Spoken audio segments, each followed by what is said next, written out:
Бугарите влегуваат во македонскиот устав, историјата ќе се учи со објаснување на историските настани и по бугарски контекст. Дали ова е навистина договор за спорот со источниот сосед или само пробен балон на власта за оценување на пулсот на јавноста? Според нон-пейперот објавен во медиумите, со цел решавање на спорот со источниот сосед, македонската влада е подготвена на нови големи отстапки, откако претходните него донесоа посакуваниот напредок во евроинтеграциите.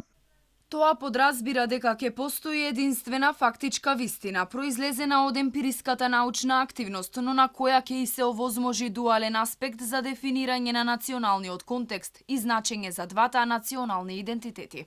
Подготвеноста на македонските власти за вакви отстапки може би и не е некој изненадување, ако се знае дека летово и премиерот Зоран Заев ја отвори темата за влегување на бугарите како националност во македонскиот устав. Тој дури се пофали дека сторил многу повеќе за нив во Македонија, отколку Румен Радев за македонците во Бугарија.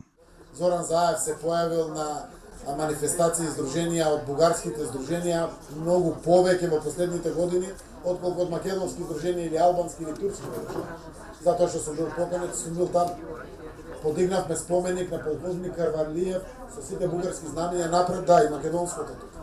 Сме покажале респект да секаде затоа што се работи за нашиот сосед, но и се работи за граѓани со определба бугари во нашата земја. И ние немаме проблем со тоа. Владата пак досега многу пати демантираше работи поврзани со спорот со Бугарија, кои на крајот сепак излегува вистините, а демант пристигнува и сега. Велат немало никаков нон-пейпер, односно македонските позиции биле они од предлогот на португалското претседателство со Европската унија. Сепак владачката СДСМ преку партиско соопштение го искористи ова за да ја нападне опозицијската ВМРО ДПМНЕ. Очигледно е дека фамозниот нон-пейпер е пишуван во штабот на ВМРО ДПМНЕ, за да може Димитар Апасиев да шири лажни вести и да се радува на Фејсбук и другите социјални мрежи.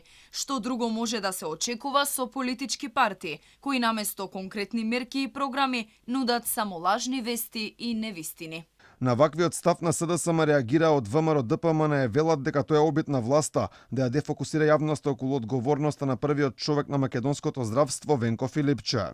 Ваквите недоветни тактики на средношколецот советник Маријан Забрчанец се показател за тоа како СДСМ ја разбира политиката, сакајќи да одвлече внимание од оставките и моралната одговорност на Венко Филипче и Зоран Заев за несреќата во Тетово.